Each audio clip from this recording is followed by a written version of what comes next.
Hey there, I'm so happy that you've come today because we're talking about complaining.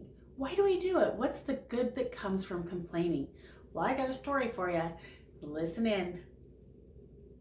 Hey, I'm Lydia. I used to be an ordinary stay at home mom and wife. We had 2 kids, and for 3 years, everything was perfect until we got pregnant again. But this time with quadruplets. There was so much stress going from a family of 4 to a family of 8 overnight, so I created a system for renewing our relationships. This channel is dedicated to sharing that system, every single part of it.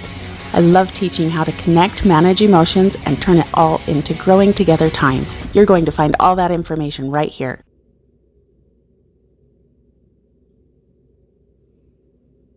All right, complaining. We all do it. It's like human nature to just complain all the time and to find the excuse or the reason why. And complaining often turns into blame.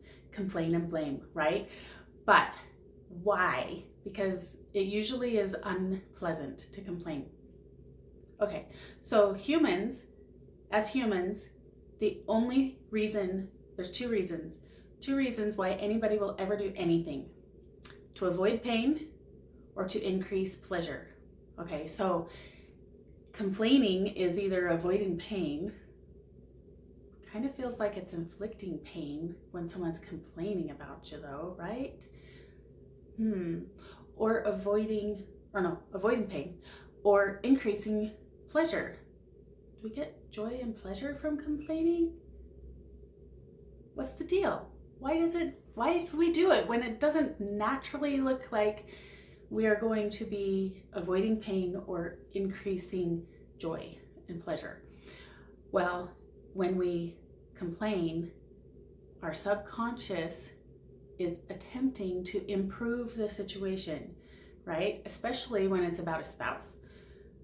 We want something to improve.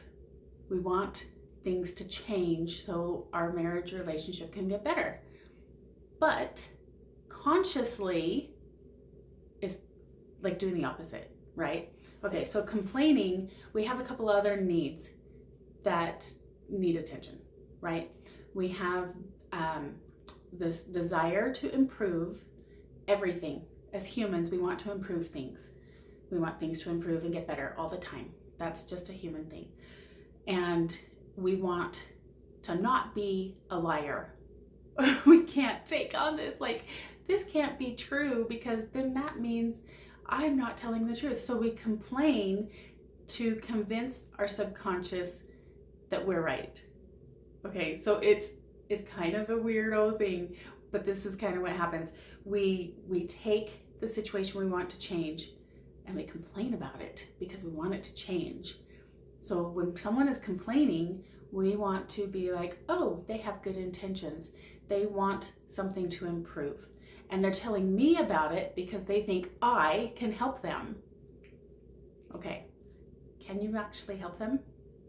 Most of the time when we revert to going over the same path over and over and over again, also because we get validation, we get people to agree with us. Oh yeah, that's really rough. Oh, and then that reinforces I'm okay because other people are approving. We can call it approving, right? Other people are approving that I'm complaining, so I must be right. And I must, like, it's not my fault because I'm right.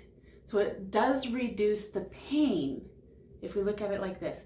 So the pain is reduced when we complain because other people validate our feelings. And when someone complains to us, think about it. If your spouse is complaining to you, we need to validate that as their point of view, and they see that and they want this improvement. When we validate that, we don't have to just stop like, oh man, you're right. We don't have to stop there. We can take the next step and say, what can we do about it? How can we work together to resolve this? And then that just explodes all of the possibilities of connecting and being a better in tune, better in love with each other, better supporting partnership. And that's what we really, really want as humans. We want to not be alone. We want to be validated and right. We want to belong. This is the centerpiece of Maslow's hierarchy of needs. Everything above and below, everything comes together in belonging. We need belonging. It's not just a want. And that's why we get married. That's why we have these relationships that we want to improve and we complain about, because we have a need. It's a real need. And it's not just you, it's all humans. We have a need to belong. It's not good for us to be alone. Okay, so that's part of it. And then there are other parts of the needs. There's so many needs that get fulfilled when we complain. And it doesn't have to stop that way, because we want to change it and go on to this, okay, now what else? And be solution-minded instead of just problem-centered. When we reinforce and say the story over and over and over again, we complain about it over and over again. And then we're like, I've said this story 500 million times. When are you going to change it? That really puts blame and guilt and shame and judgment and all sorts of ugly things.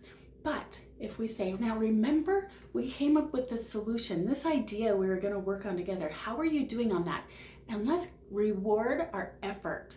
How can I reward your effort in changing the situation? How can we work together? Because rewards, that's the higher level of hierarchy of needs, the achievement and recognition, the respect, if you will, of achieving that change and changing that situation that we're complaining about into something that we're achieving. Oh my goodness, can you just imagine the difference in your home and your relationship when you stop complaining and turn it into a progress report? Progress reports and rewards. It could be a high five. It could be anything. If you're happily married, you might want to kiss each other. I have some clients that they're like special types of kisses that they get for different kinds of progress that they've made on their goals and the things that they are changing in their lives. Be creative and do something amazing and just switch this complaining over to a reward system. And it's not that difficult. If you just say those words, all you gotta do is say it. I see that you have something that you want to change. I understand, and you're right. This can be improved. And it can, right? Anything at all that is being complained about can be improved. We all have room for improvement in every area of everything. There's always room for improvement. As long as you're still alive, you got some work to do. But we're all doing it together. Everyone on the planet has room to improve. Okay, there's no such thing as perfection. Progress, just only progress. So let's turn those complaining moments that actually really create pain, reinforcing those neural pathways down into a negative, ugly place. We can change the path. We just change the thought. We see it coming, we say, okay, there's a complaint that I see in my head, and I'm going to say something different. I'm going to say, hey, can you help me out with this situation? I want to change and improve. And then you can have a conversation about it instead of an argument about it. But if you see your spouse complaining, then you can say, hey, I understand, I see this, and you're right. Let's make a plan. How can we improve and work on this together? Okay, so that's like the main thing that we want to work on as a couple, working together, building that partnership. All right, let's talk a little more about blame. All right, so blaming is a form of judgment. And when we pile on all these judgments onto our spouse, then there's a lot to complain about. And there's a lot of emotion, just baggage that we pick up and carry around with us, because blame, it usually brings on guilt, and there's a lot of just ugly feelings associated with this really unhappy blame. Now, I don't know about you, but I believe in my marriage, and most of the marriages that I've worked with, the partners that are involved want happiness. Fair to say? You agree? You guys want happiness? That's the main reason why we argue and complain, because we want something better. We want happiness. And when we can agree that you have a common goal, you can work on it together. You both want happiness, and you can love and support each other in that happiness just by talking about it. All you got to do is say something. Now, you got to be careful about your tonality and curiosity instead of this blaming. Okay, so the blame comes through as an emotion that we feel when we hear, and actually sometimes we can feel the emotion behind or the expectation behind someone's words. So if you don't really believe that you're going to be able to talk to them, and you're like, okay, well, I guess I'm going to say this anyway, and then they can pick up on that it's not genuine and it's not real, right? So you want to take a breath, try to center your thoughts on, yes, I have gratitude that they want to be happier. I have gratitude that they want to improve. I have gratitude that they're bringing this to my attention so we can work on it. Okay, that's the hardest part, is taking that judgment away from it, instead of being like, they're complaining about me because I am wrong or I'm broken. We just change that to, they're complaining so we can improve and grow together. Because growing together is what makes a lasting relationship. When we can have these conversations and grow together, it's like the ultimate goal, right? The ultimate hurrah, we are working together and we're growing together. So you just assume that that complaint means they want to be with you more. Okay, what, right? Yeah, because they want you to change something as the behavior. It's not you, it's the behavior that you're maybe doing, right? Maybe you leave your dirty socks in the walkway, or you forgot to wash your dish or something. I don't know. What are they complaining about? I don't know. It's a behavior.